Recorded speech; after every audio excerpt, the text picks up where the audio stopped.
Okay, we're going to jump right into this video and go into our constructor response. There are 3 one-point questions, and then we're going to look at the equation editor to figure out how to solve those problems on the equation editor. So we'll start the first one-point problem. You have 4 vertices of a parallelogram plotted on the coordinate plane below, and they want to know what is the distance between the vertices A and D. So between here and here, what is this distance? So the first part that gets kind of tricky, obviously, is you have to be able to look down and look at the coordinates. And here we're going from a -6 to a +4, and we know that here is 0. So from here, just to get to the axis, that's a distance of 6 units. And to get to from 0 to 4, that's another 4 units. So altogether, the total distance is 10 units. So that's all you would have to type in there, 10 units. And remember, it has to be positive because our distance can't be negative. Check into your work, and if you had this answer, give yourself 1 point. If you had anything else besides 10, you have to give yourself 0 points. Here's our next one-point problem, and I can see a few different ways of solving this. So you want to find out what the missing number is that makes it true. So first way I can do it is by thinking a number divided by 8 is equal to 17. I could just rewrite this as a number divided by 8 equals 17, and then just rewrite this then using my fact families into a multiplication sentence. So 17 times 8 would give me that number. And we can use our calculators, so I get 136, which is the answer. Another way I can see kids getting this answer is by thinking, let's make a ratio table out of this. And a number divided by 8 is the same thing as 17 over 1. So you kind of could see all I did was turn this, like what if this was a fraction? And I looked for the relationship between them and just using some of my knowledge part. So I can see that to get from, oops, sorry Siri, nope. To get from 8 to 1, I can divide by 8. So I can think, well, what would I divide by 8 here? Ooh, I can't think. So I could also go the other way. I could multiply by 8, and I can do the same thing, multiply by 8, which is the same thing we just did. 17 times 8 will give us 136. So that's the second way you can do this. And the third way you could do this is, and I've seen some kids use their cross products and just say, well, this is kind of like cross products, right? And do 8 times 17 is equal to 1 times a number. And then they would still do 8 times 17, which gives them 136, which gives me 1 times a number or that number. So either of those work. Again, give yourself 1 point if you had 136 and 0 if you had anything else. They are not looking at your work in this one. They are only looking for the solution. Here's our last 1 point question. And all 3 of these answers are actually equivalent to each other. So you could have had 3/4 as an answer, or 0.75, 75 hundredths, or 6/8 as an answer. They're all equivalent. Any of these will work. All right, so let's jump in. Give yourself 1 point if you had any of those answers, 0 if you had anything different.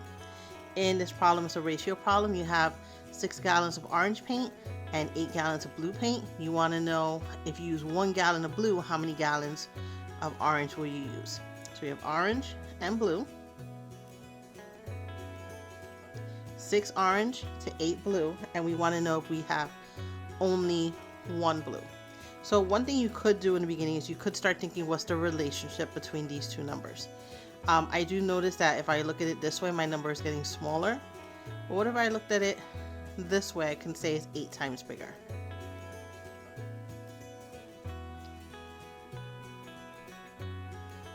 And I can try thinking about it the other way here and thinking, what number times 8 will give me 6? That's not really helping me when I looked at it that way. So we're gonna X that one out, and we're gonna think, what other way can we solve this?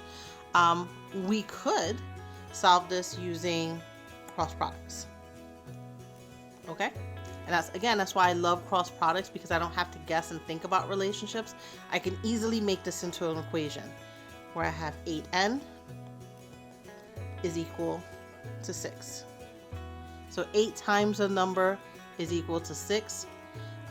So I can do, instead of 8 times something makes 6, 6 divided by 8 makes a number. And you may be thinking, that doesn't make sense. How is that going to make sense? 6 divided by 8. Well, because here, like if this number was 60, let's just pretend this number was 60. And we said 8 times something makes 60. Then we would do 60 divided by 8. So don't get freaked out even if this number here, if this is a smaller number than your divisor. That doesn't matter. And when you do this with your calculator, 6 divided by 8, you're just going to get a number less than 1.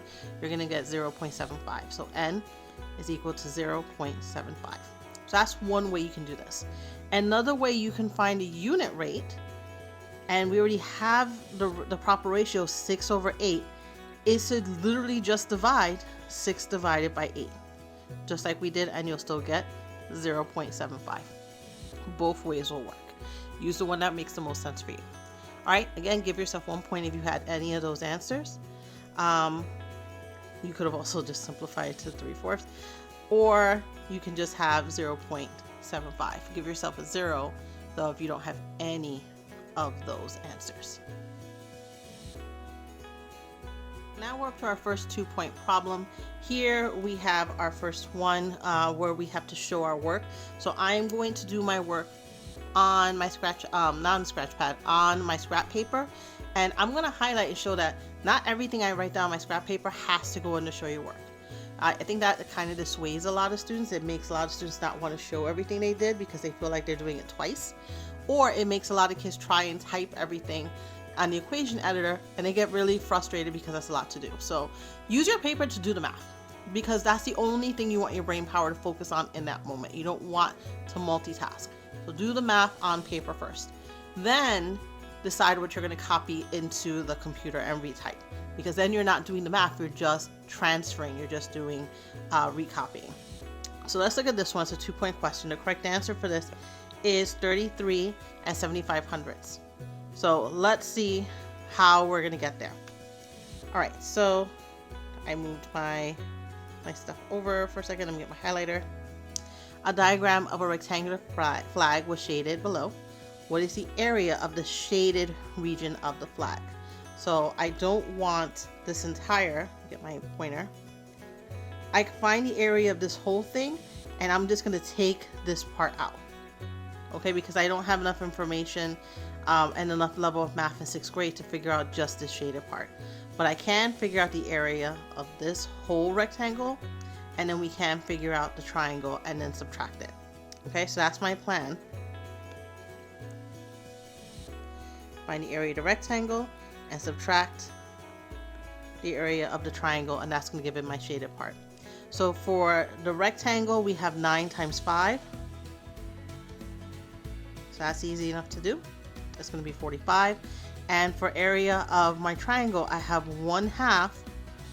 And I'm going to use this as my base, and this is my height. Okay, so if you want to, you could just think about turning your paper over. This can still be the base, and the height, the area doesn't change just because the triangle has been just rotated. So 1/2, let's do the 1/2 as a decimal. 0.5 times my base of 5 times my height 4.5. Okay, so again, this part was easy. Now I have to multiply these other numbers. Now luckily on my equation editor, on this bottom part down here, you do have a calculator, and this is the same type of calculator you can use physically, so I'll use that. So 0.5, right, let's clear it again. 0.5 times 5, I'll do just that first part, that's 2.5. And now I'm going to do 2.5. I'm getting mad at saying that. 2 5/10 times 4 5/10. and I get 11 and 25/100ths. So now I just have to do 45 minus 11 and 25/100ths.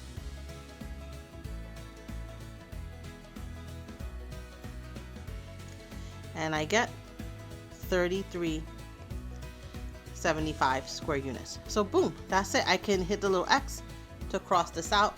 And now I have to type all of this in there. So looking at this, I'm not gonna do, I don't necessarily have to do this part unless I can type it super fast. So let me get my calculator, my keyboard ready.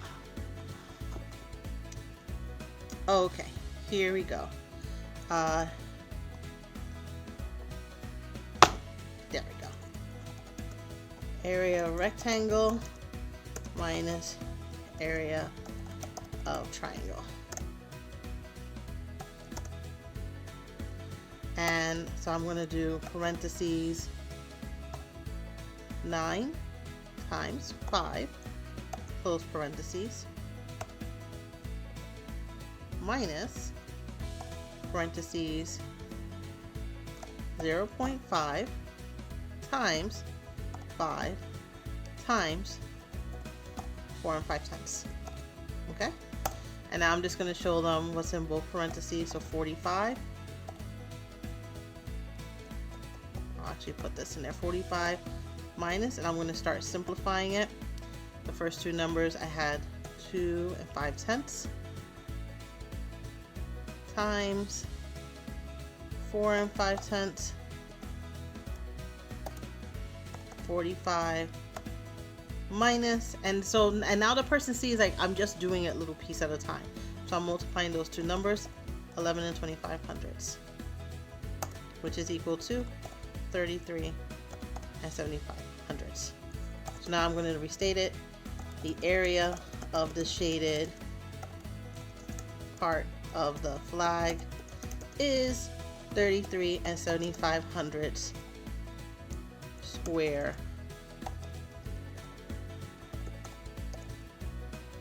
centimeters. And that's it. So I'm going to reread it to myself just to make sure that I got it. So I did area of a rectangle minus area of a triangle, 9 times 5 minus, and then I did 1/2 times 5 times 4.5. Okay. And then I did 45 minus, and I did the two parts. Looks good. And my final answer, the area of the shaded part of the flag is 33 and 75 square centimeters. Perfect. That's all I have to do. So I'm going to ask you to hit pause, give yourself a point if you had 33 and 75/100ths, and give yourself another point if you can show how you got there. Now, if you had the same steps, like you were doing the area of the rectangle and then the triangle, and you made some type of little mistake somewhere, then you can give yourself just 1 point. Okay? But if you were doing a totally different strategy, then you have to give yourself 0 points for a different strategy and not the correct answer. All right, score yourself from a 0, a 1, or a 2.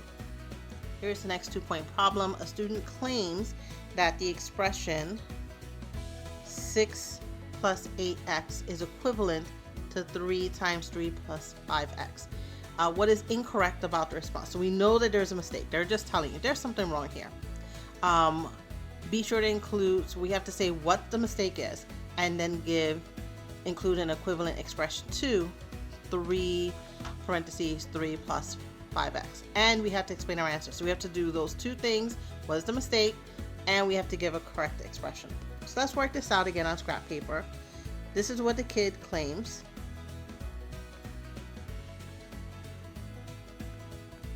That these two expressions are equal. Now I can't simplify these two. They're not like terms.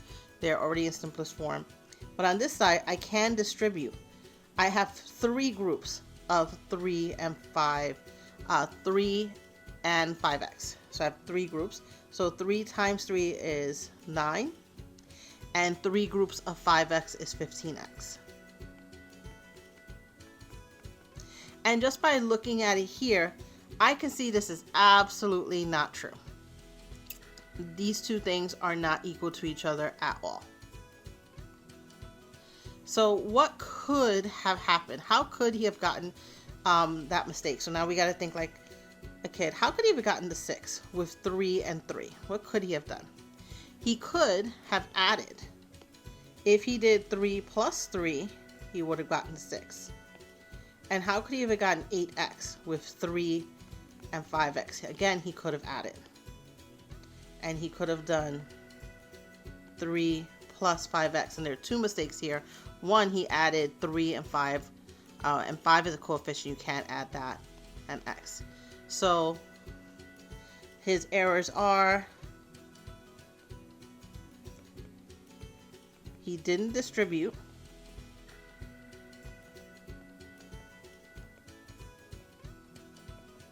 Correctly. He added 3 plus 3 and 3 plus 5x to get 6 plus 8x. So what would the correct answer have been? Well, we just did it. The correct answer would have been 9 and 15x. All right, so I have to put all of that in my answer. And since this is just an explaining one, I don't really need the top square. I just need the bottom one with explaining. Okay, so let's extend down. So I just, with my mouse or with your finger, you can touch those 3 little dials and you can make it longer. And I'm going to answer piece by piece. What is incorrect about the student's claim? The student made an error when distributing. Instead of multiplying to get 3 groups of 3 plus 5x, he added, or I'm going to say they added 3 plus 3 instead of multiplying 3 times 3.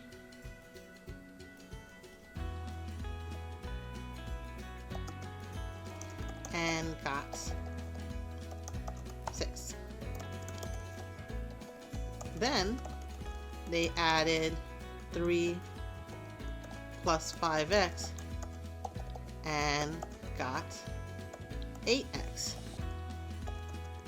You can't combine those because they are not like terms. So there it is. I just said, I did the first thing I said what the mistake was. I want to reread my work. I'm going to stop for a second. The student made an error, typo, when distributing. Instead of multiplying, and this is why we go back and read, because sometimes our fingers go so fast thinking that we can make the silliest little errors. Instead of multiplying to get 3 groups of 3 plus 5x, they added. They added 3 plus 3 instead of multiplying 3 times 3 and got 6. Then they added 3 plus 5x and got 8x. So I want to put in, instead of multiplying 3 times 5x and got 8x. You can combine those because they are not like terms. The correct, so now I want to say the second part, an equivalent expression.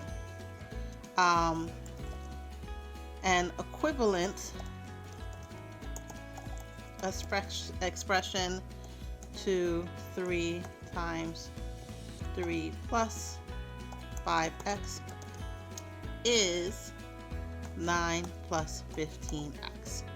Boom. So let me read my last part again. You can't combine those because they are not like terms. An equivalent expression to 3 times 3 plus 5x is 9 plus 15x. And done. Okay, so again, give yourself 2 points if you did. 1, if you said why they were incorrect. And you had to say that they were incorrect because of the way they distributed. And then 2, you had to give the correct answer, 9 plus 15x. Those are the 2 points that you will get. So score yourself as a 0, a 1, or a 2. Here's our next 2-point question, and our question is, Mike needs a ticket every time he rides the bus. Given the equation C equals 2 and 75t, what is the relationship between T, the tickets, that he buys, and C, the total cost? Be sure to identify the variable, which variable is independent and which one is dependent. Okay, so again, I'm just going into my thinking. We have C equals 275 T. I know that T is the number of tickets he buys. So if he buys one ticket, I do 2.75 times 1. If he buys 5 tickets, 2.75 times 5. And C is the total cash. Okay, so that's the relationship here. The number of tickets he buys, tells me how much he's going to spend. Okay? So because he's doing that, every time he buys a ticket, each ticket must cost this much, and that will give me how much this much costs, how much he's spending. So that means my tickets is independent. And the total cash he spends is dependent. Because the money he spends depends on how many tickets he buys.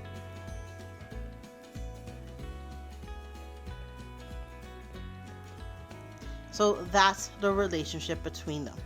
Okay, so now we got to type that in. So I have all my thinking written down. So here's my question. What is the relationship between T, the tickets, and the total cost? Okay.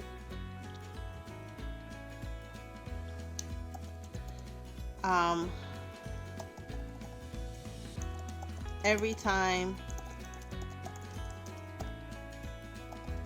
Mike buys a ticket,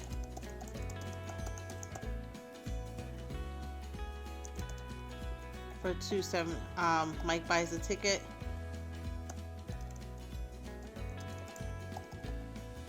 he has to pay. For every ticket he buys,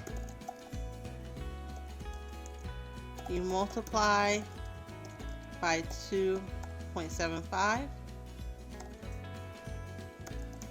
and that gives you the total amount he pays. Okay, so I have that part so far. Now I have to say which one is dependent and which is independent. The amount he pays depends on how many tickets he buys.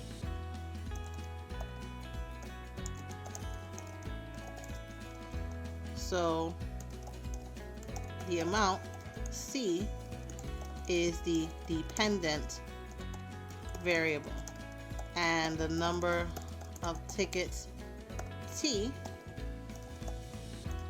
is the independent variable. Okay, so now let me reread this and make sure it makes sense. Every time Mike buys a ticket, he has to pay. For every ticket he buys, you multiply by 275, and that gives you the total amount he pays. The amount he pays depends on how many tickets he buys. So the amount C is the dependent variable, and the number of tickets T is the independent variable. And done. So again, give yourself a point if you're explaining what that relationship is, and then give yourself another point if you say which one is dependent, which has to be dependent has to be C, and which one is independent, which has to be the number of tickets. Because it doesn't matter how many tickets he buys. How many tickets he buys determines how much money he spends, and not the other way around. All right, so hit pause and score yourself on a 0, 1, or 2. Okay, here's our next 2-point problem. Again, they're asking us to explain. So here's our question. A student claims that 4 is the greatest common factor. Oh, I want to do that in a different color. 4 is the greatest common factor of 24 and 40 because the two numbers are both multiples of 4. Is the claim correct? Okay, so I'm going to look at 24 and 40, and I'm just going to list all the factor pairs because 4 is a common factor. That's true. So I have 1 and 24, 2 and 12, 3 and 8, and 4 and 6. And I know I'm done because 5 is not a factor. So notice how I start with 1, 2, 3, 4. My numbers get bigger here and then they get bigger in this way. And I know 5 is not a factor. So let's look at 40. The biggest factor pairs are 1 and 40, 2 and 20. 3 is not a factor. 4 and 10, 5 and 8. 6 is not a factor, and 7 is not a factor. And 8 is a factor, and I already have it. So yeah, they do have 4 as a common factor. But they also have a bigger common factor, 8. So here's everything they both have in common. They both have 1, they both have 2, they both have 4, they both have 8, and that's it. So my answer here is no. 4 is not the GCF. 8 is. Okay, so now we're gonna go, and again, I'm not showing my work for this. I have to explain how I know this though. So again, I'm going to explain. Is the student's claim correct? No, the student is incorrect. 4 is a common factor, but not the greatest common factor. The greatest common factor is 8. 8 times 5. I want to give myself some space there. 8 times 5 equals 40, and 8 times 3 is equal to 24. 8 is greater than 4. 8 is a greater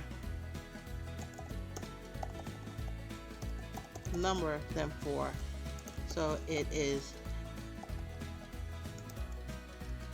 a greater common factor of 24 and 40. And I don't want to overthink it, because then it starts to get more confusing. So let me stop and reread. So no, comma, the student is incorrect. 4 is a common factor, but not the greatest common factor. The greatest common factor of 24 and 40 is 8. 8 times 5 makes 40, and 8 times 3 makes 24. Let me make this a little bigger. 8 is a greater number than 4, so it is a greater common factor of 24 and 40. Done. So all I have to write. So give yourself 2 points if you said the student was incorrect, and if you said that 8 was the greater common factor and not 4. Score yourself as a 0, a 1, or a 2. Now, if you said that they were incorrect and you didn't say 8, you could only give yourself 1 point. And if you said they were correct, then you have to give yourself 0 points. All right, 2 more 2-point problems to go. Prism is made of unit cubes below.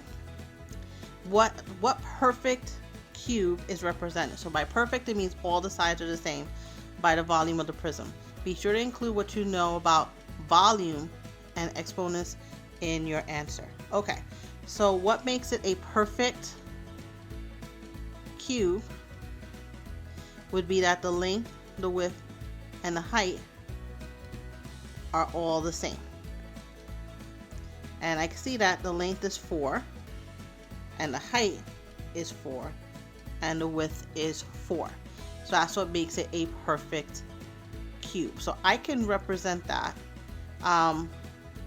as 4 to the 3rd power. I can solve volume by 4 to the 3rd power because my volume, my length, and my width, and my height are all 4. They would give me the same answer.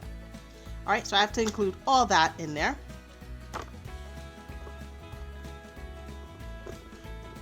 And let's put in what perfect cube is represented by here. So the perfect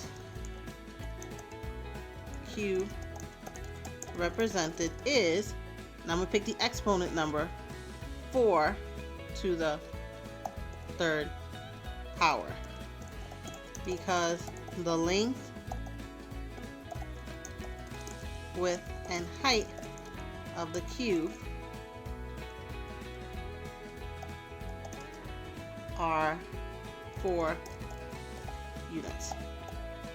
the length, width, and height of the cube is the same, comma, 4 units.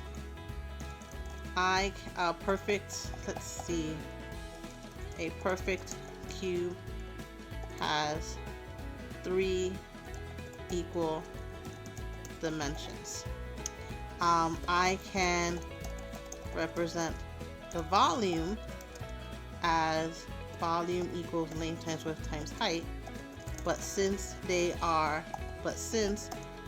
length, width, and height are all the same,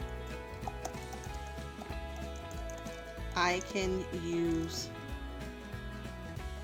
the formula volume equals and then side s to the 3rd power. The volume of this cube is 4 times 4 times 4 is, or 64.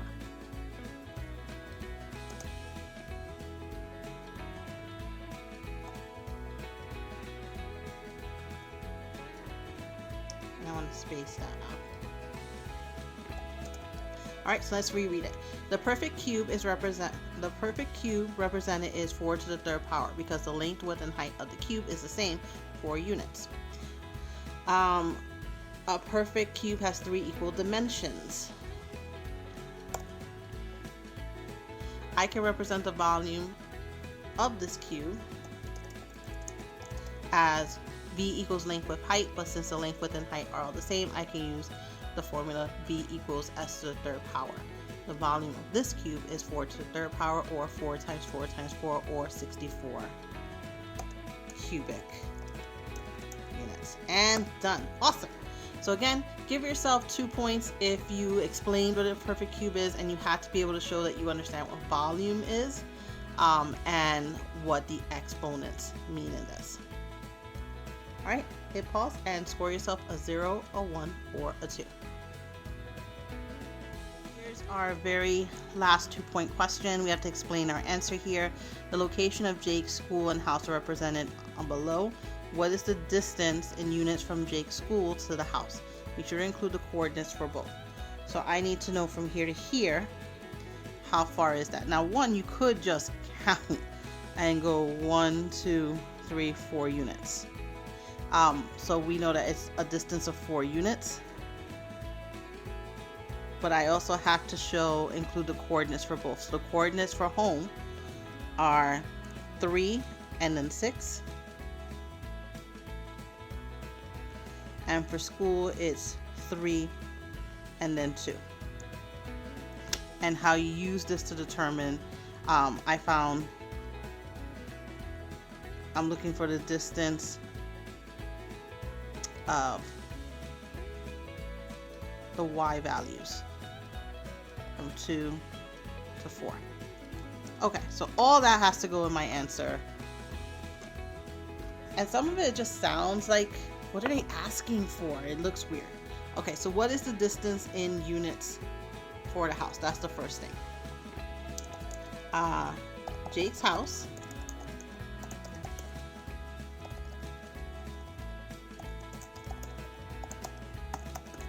is 4 units from school. His house is at 3-6 and school is at 3-2, right above. Since the x value is the same, I just counted the number of units from 2 to 6 in the y coordinate, and the distance was 4 units. Alright, that's it. Let me reread it. Jake's house is 4 units from school, so I have to give myself a point for that, for getting that. His house is at 3-6 and school is at 3-2, so you have to have those two coordinates for the house and for school. Since the x value is the same, I counted the number of units from 2 to 6 in the y coordinate, and the distance was 4 units. Okay, so I just showed that it was directly above, and that's all I did. So that's simply it. So look at your answer and see if you got 4 units, and if you got those 2 coordinates for the house and school right, and if you also explained how you got it. If you did all those things, give yourself 2 points. If you did some of those things, 1. If you did none of those things, then you give yourself 0. And here we are at the very last question, the last 3-point question. Let's jump in. Rex and Nero are saving money for bikes. They both start with $0 and save at a rate for 16 months. They do a constant rate for 16 months, so they keep paying the same amount each time. Oops, sorry about that. The tables below show Rex and Nero's savings at the end of different number of months. At the end of 16 months, what is the difference between the amount of money Rex and Nero have saved? Okay, so I'm going to start with Rex. And I noticed that in 2 months, he saved $18. I want to actually figure out how much he can save in 1 month. So in 1 month, he saved $9. So Rex saves $9 a month. Okay, so with that, I can figure out, move to a calculator, how much he spends in 16 months. So 9 times 16 would be 144. All right, now I'm going to do Nero. And Nero, he does, in 3 months, he does $36. So in 1 month, that's $12. So he's saving more money. So 12 times 16 months is $192. Okay? And the final thing I have to say is, what is the difference between how much they save? So I'm going to do 192 minus 144. Clear. 192 minus 144 is 48. And that's how much Nero has. That's how much more he saves. Alright, so now we got to put all this, and I have to show my work. Okay, so now this is where it gets a little spicy. So I'm going to start with Rex. Rex saves $18 in 2 months, or $9 in 1 month. 9 times 16 is equal to $144. Rex saves $144 in 16 months. I'll do the same thing for Nero. Nero saves $36 in 3 months, or $12 in 1 month. I do the same thing. 12 times 16 is equal to 192. Nero saves $192 in 16 months. 192 minus 144 is equal to 48. Nero saved $48 more in 16 months. Done. And my final answer was, what is the difference between the amount Rex and Nero saved? The difference after 16 months is $48. Nero saved $48 more in 16 months. All right, let's read our work. So I put Rex saves $18 in 2 months, or $9 in 1 month. 9 times 16 is 144. Rex saves $144 16 months. Nero saves $36 in 3 months or $12 in 1 month. 12 times 16 is 192. And 192 minus 144 is 48. The difference after 16 months is $48. Nero saved $48 more. That's it. So give yourself a point if you got the $48, that was the difference, and give yourself a point if you showed how you got Rex's amount, 144, and a point if you showed how you got Nero's 192 and that you subtracted. And that's it. So now go through all your constructive response, count up all those points, and add them up together. We're going to see what you would have earned if you had taken the state test today. Okay, now it's time to add up all those points from what we did in these 2 videos. And what you're going to do is you're going to take all the multiple choice, and there were 36 of them, count how many you had right, and since each one is a point, how many points did you get out of 36. Then you're going to add up all your constructive response, the 3 1 points, the 6 2 points, and the 1 3 point. Add up all the points you would have gotten. And even though there are 46 questions on this test, there were altogether 54 points. And I kind of made this as a little scale to see like, well, what could you have gotten on this test? So here are the important numbers. To get a level 2, if you had gotten 20 points, you've reached level 2. If you got up to 30 points, you've reached level 3. And so that's what this does. Like, let's say you had 27 points, then you would be at a 2.73, which is a high 2. If you had 34 points, then you would be at 3.21, which is in the 3 range. And that's the scores that teachers also use to figure out like how you did on the state test. So 3 is proficient, 2 means you're approaching, and if you get a 4, like you're far above, and you get, let's say you got 49 points, then you could be counted as level 4. Now, this is my own conversion chart based on what I saw in the past. So I just used information I had, and remember the state test, when you print it out, you don't get all the questions, so you can't see everything. But I used what I did see from kids who took the 6th grade test last year, and I figured out how many points they earned, and I used that to kind of make this and help you out.